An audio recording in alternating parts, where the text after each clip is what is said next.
ముందుగా అంతర్జాతీయ మానవ అంతరిక్ష యాత్ర దినోత్సవం గురించి చెప్పుకుందాం. అంతర్జాతీయ మానవ అంతరిక్ష యాత్ర దినోత్సవం ప్రతి సంవత్సరం ఏప్రిల్ 12న నిర్వహించబడుతుంది. యూరీ గగారిన్ అంతరిక్షంలోకి వెళ్లిన రోజుకు గుర్తుగా ఈ దినోత్సవం జరపబడుతుంది. 1961లో యూరీ గగారిన్ వోస్టాక్ ఒక అంతరిక్ష విమానంలో ప్రయాణించి వోస్టాక్ కే ప్రయోగించిన వోస్టాక్ 3 KA అంతరిక్ష నౌకలో 108 నిమిషాల పాటు భూమి చుట్టూ కక్షలో ప్రారంభించబడ్డాడు. అయితే అంతరిక్షయానం 50వ వార్షికోత్సవానికి కొన్ని రోజుల ముందు 2011 ఏప్రిల్ 11న జరిగిన ఐక్యరాజ్య సమితి సర్వసభ్య సమావేశం 65వ సెషన్లో ఈ దినోత్సవం ప్రకటించింది.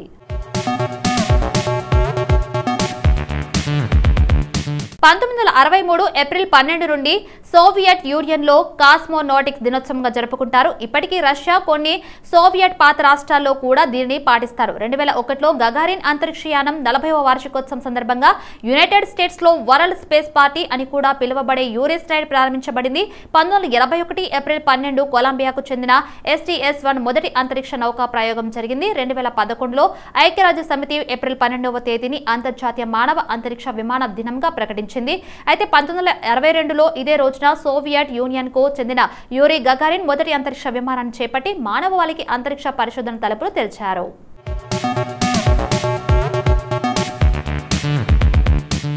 50లు మరియు 60లు ఖగోళ శాస్త్ర రంగంలో పెద్ద ఎత్తులతో గుర్తించబడ్డాయి. అక్టోబరు 1957లో సోవియట్ యూనియన్ మానవ నిర్మిత వస్తువు సునిత్నాకు అంతరిక్షంలోకి పంపింది. అయితే 3.5 ఏళ్లకు తర్వాత గగారిన్ ను అంతరిక్షంలోకి పంపడం విశేషం. మరియు ఆ తర్వాత 7 ఏళ్ల తర్వాత జూలై 1969లో చంద్రునిపై మానవ బూట్లను ఉంచి యుఎస్ మళ్లీ చరిత్ర సృష్టించింది. వీరు భారతీయ అంతరిక్ష ఔత్సాహికులైతే ఏప్రిల్ కూడా ప్రత్యేక ప్రాముఖ్యత కలిగి ఉంటుంది. 35 సంవత్సరాల క్రితం ఏప్రిల్ 3, 1984న మొదటి భారతీయ వ్యోమగామి wing commander Rakesh Sharma Soviet rocket Soyuz T-11 ద్వారా అంతరిక్షంలోకి ప్రవేశించారు.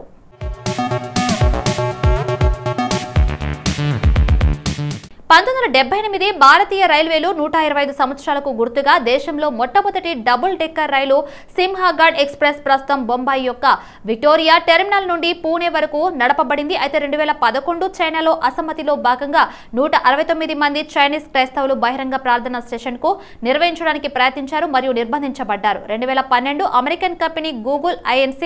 అయితే 2012 మొదటి త్రైమాసిక ఆదాయంలో 24% కంటే ఎక్కువ పెరుగుదలను ప్రకటించింది మరియు నికర లాభం మరియు $8.14 బిలియన్లకు పెరిగింది.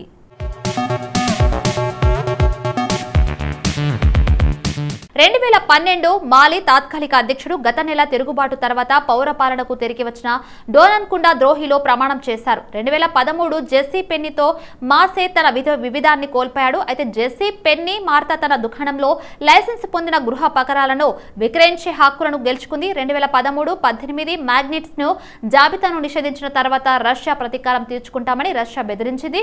రష్యా మానవులను ఉల్లంఘించిందని ఆరోపించింది.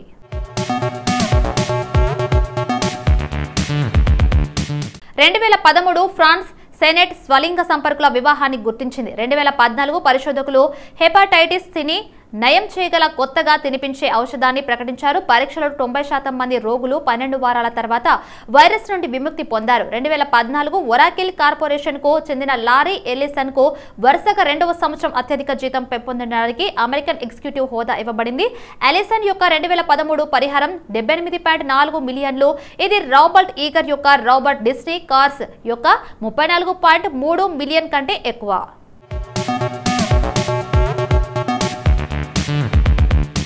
సంగ్రామ్ సింగ్ 1 రాణా సంగా లేదా మహారాజా సంగాగా ప్రసిద్ధి చెందాడు.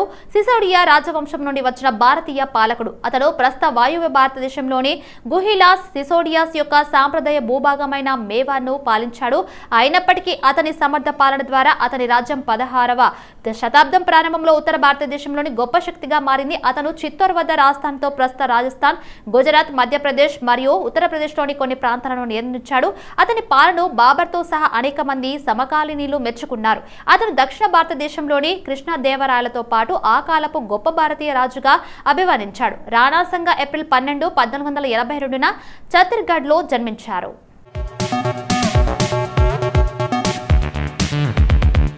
శ్రీమతి సుమిత్రా మహాజన్ లోక్సభ స్పీకర్ పదవిని నిర్వహిస్తున్న రెండో మహిళ. సుమిత్రా మహాజన్ మధ్యప్రదేశ్లోని ఇండోర్ పార్లమెంటరీ నియోజకవర్గం నుండి భారతీయ జనతా పార్టీ తరపున గెలిచారు. మధ్యప్రదేశ్ నుంచి సుమిత్రా మహాజన్ ఇప్పటికే 8 సార్లు ఎంపీగా ఎన్నికయ్యారు. మహారాష్ట్రలో జన్మించిన ఆమెను పలువురు తాయి పెద్దక్క అని పిలుస్తూ ఉంటారు. మధుభాషిణి అయిన ఆమె క్రమశిక్షణతో నిక్కిచ్చిగా వివరిస్తారు. సుదీర్ఘ రాజకీయ ప్రస్థానంలో ఆమె రాటుదేలారు. ఆమెకు భారత ప్రభుత్వం 2022లో పద్మభూషణ్ పురస్కారాన్ని ప్రకటించింది. శ్రీమతి సుమిత్రా మహాజన్ తల్లిదండ్రులు శ్రీ పురుషోత్తం నీలకంఠ్ సాతే 1942లో మహారాష్ట్రలోని చిఫ్లన్ జిల్లా రత్నగిరిలో జన్మించారు.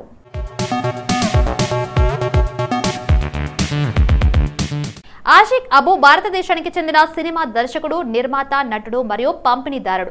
ఆయన daddy cool 2009, salt and pepper 2011, 22 female Kottayam 2012, Idukki gold 2013, మాయానది 2017 మరియు వైరస్ 2019 లాంటి సినిమాలకు గాను మంచి గుర్తింపు పొందాడు. ఆషిక్ అబు ఏప్రిల్ 12, 1978న జన్మించారు.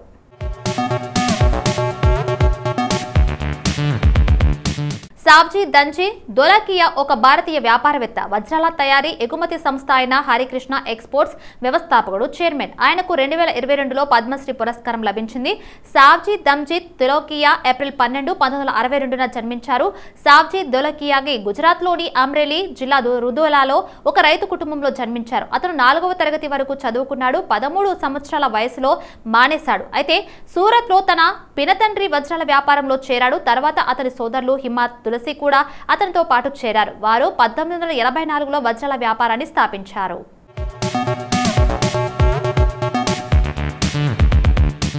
ఉల్కా గుప్తా భారతీయ చలనచిత్ర టెలివిజన్ నటి. ఆమె జీటీవీ సోప్ ఝాన్సీకి రాణిలో మను, యువరాణి లక్ష్మీబాయి పాత్రను పోషించడంతో ఆమె మనుగా ప్రసిద్ధి చెందింది.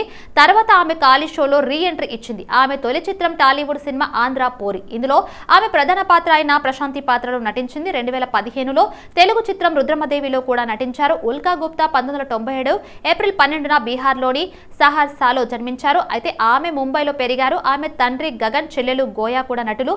ఆమె ముంబైలోని దహసర్లోని రుస్తోంజీ ఇంటర్నేషనల్ స్కూల్లో చదువుకున్నారు.